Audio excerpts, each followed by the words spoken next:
Do you know that death, in many ancient African societies, was not seen as an end, but rather as a passage to a higher existence?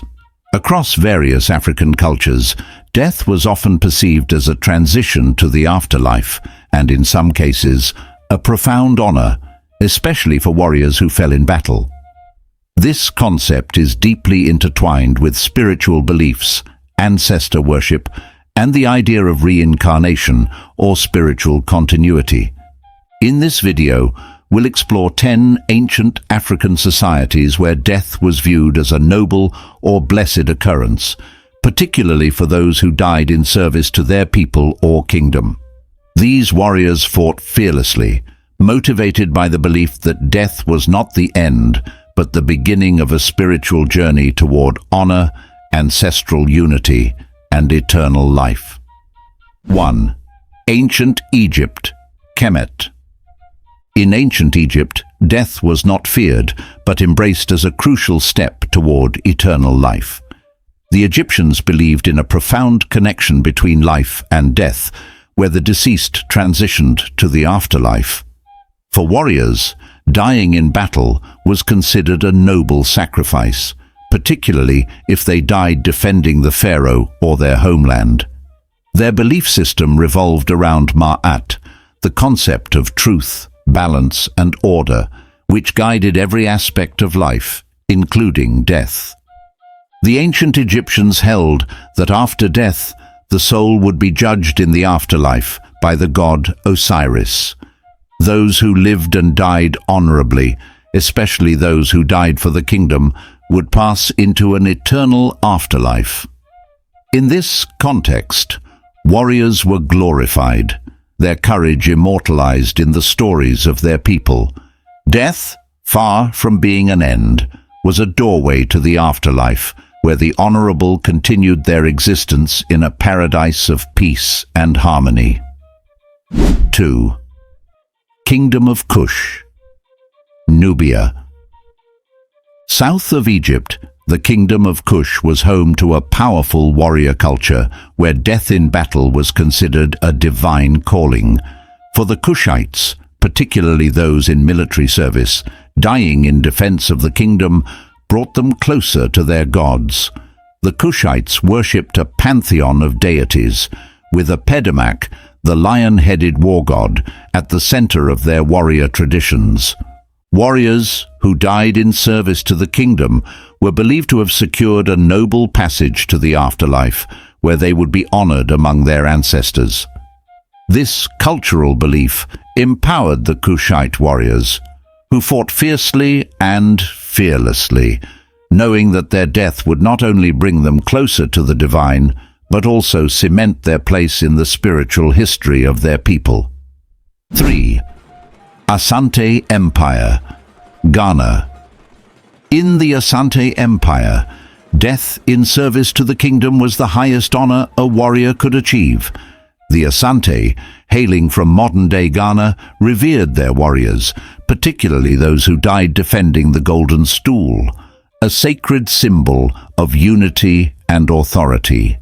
The Asante believed that warriors who died for the kingdom would become revered ancestors, their spirits living on to protect and guide the living. This belief in ancestral veneration motivated many Asante warriors to sacrifice their lives without hesitation, knowing that their deaths would secure not only their place in the afterlife, but also the protection and prosperity of their descendants.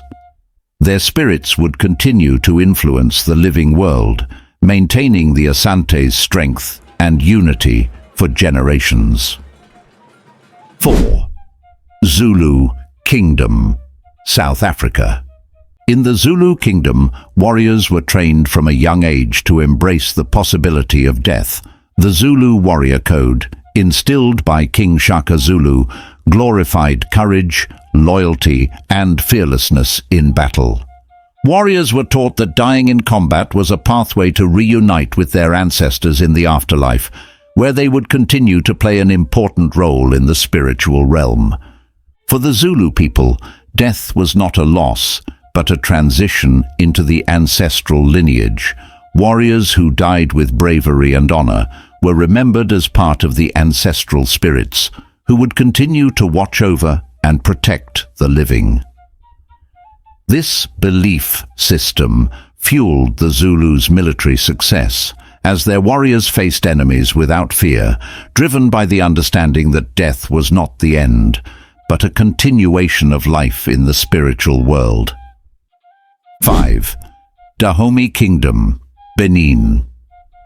The Kingdom of Dahomey, known for its formidable warrior culture, including its elite female warriors, the Dahomey Amazons, saw death in battle as a noble and honorable occurrence. Warriors, whether male or female, believed that dying while defending or expanding the empire would secure their place among the powerful ancestral spirits who continued to influence and protect the kingdom. For the Dahomey, the afterlife was a continuation of their earthly existence, but on a higher, more spiritual plane. Warriors who perished in battle were celebrated for their sacrifice, ensuring that their spirits would remain as guardians of the kingdom, safeguarding its future from the spirit world. This belief fostered a culture of fearlessness and devotion, with warriors fighting not only for their people, but for a lasting legacy among the revered ancestors. 6. Mali Empire. In the Mali Empire, particularly during the reigns of legendary rulers like Mansa Musa and Sundiata Keita, the noble classes revered death in battle as an honorable transition to the afterlife. Warriors of the empire were motivated by the belief that their spirits would merge with the divine forces that governed the prosperity of the empire. Death in battle was considered a pathway to eternal glory, where warriors would be honored not just in this life, but in the afterlife as well. Their sacrifice was viewed as essential to the survival and expansion of the empire, with the promise of eternal life motivating many to fight fearlessly in the service of the kingdom. 7. Carthage, modern-day Tunisia. Carthaginian warriors from the ancient city-state of Carthage saw death in battle as a noble and inevitable outcome, especially in service to their gods. Warriors were trained from a young age to believe that dying for their city and in honor of the gods, such as Baal Hamon and Tanit, would lead to immortality. The idea of self-sacrifice in battle was deeply ingrained in Carthaginian culture, where warriors believed that their spirits would live on, honored by their gods and their city. This cultural belief in the nobility of death drove many Carthaginian warriors to fight with unmatched bravery and determination. 8. Songhai Empire, West Africa. The Songhai Empire, one of the most powerful empires in West Africa, held a warrior tradition that viewed death in battle as the ultimate honor. Warriors believed that their spirits would live on in the afterlife, continuing to influence the prosperity and strength of the empire. Dying in service to the emperor or in defense of the empire was seen as the highest form of loyalty. Songhai warriors, much like those in other West African societies, believed that death was not the end, but rather a continuation of life in the spiritual realm. This belief ensured that warriors approached battle without fear, knowing that their sacrifice would guarantee their place in the afterlife and their legacy as protectors of the empire. 9. Igbo communities, Nigeria. In ancient Igbo societies, particularly among the Nri Kingdom, warriors believed that death in battle or sacrifice for the community was a guarantee of eternal life among the ancestors. The Igbo practiced reincarnation and ancestor worship, with death in battle considered a transition to a higher spiritual existence. Warriors fought fearlessly, knowing that their death would not only elevate their spiritual status, but also ensure the protection and prosperity of their community. This belief in reincarnation and spiritual continuity gave Igbo warriors a sense of fearlessness and purpose, knowing that their sacrifice would live on in the form of their descendants and community. 10. Great Zimbabwe.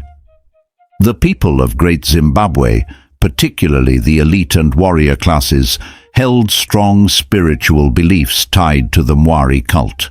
Warriors believed that their ancestors played a crucial role in the protection and prosperity of their stone city. Death in battle was seen as a necessary sacrifice, with warriors believing that their spirits would join the revered ancestors who continued to influence the living world. This belief in ancestral protection and spiritual continuity motivated warriors to fight with unwavering courage. Their deaths were not mourned as losses, but celebrated as transitions to a higher plane, where they would continue to protect their people and their city from the afterlife. Across these societies, death in battle was intertwined with beliefs in spiritual continuity and ancestral worship. Warriors were not just fighting for victory in this life, but for an eternal existence where their spirits would live on, influencing the future of their people. This belief in the afterlife and the power of the ancestors made death a noble occurrence, especially in battle. In most cases, warriors were revered not just for their skill and bravery, but for their willingness to sacrifice themselves for their people, their kings, and their gods. Elaborate funerals often marked their deaths, celebrating their transition into the spiritual world, where they would continue to play a vital role in the prosperity and protection of their community. From a young age, warriors in these ancient African societies were taught to embrace death as a natural part of life, especially if it came in battle. Cultural teachings emphasized that bravery, loyalty, and the rewards of the afterlife were paramount. This fearlessness often made these warriors formidable opponents, as they were driven by the belief that death was not something to fear, but a gateway to eternal honor. This mindset shaped the military strategies and tactics of these societies, where warriors would often perform incredible acts of bravery, knowing that their death would secure their place among the ancestors. Before you go, we want to hear from you. Are there any other ancient African societies or cultures you know of where death was viewed as a noble or spiritual transition that we didn't mention in this video? Share their names with us in the comments below. And while you're at it, let us know where you're watching this story from. We love hearing from our viewers across the globe. Don't forget to subscribe to our channel, Black Stories Untold, for more captivating and insightful stories like this one.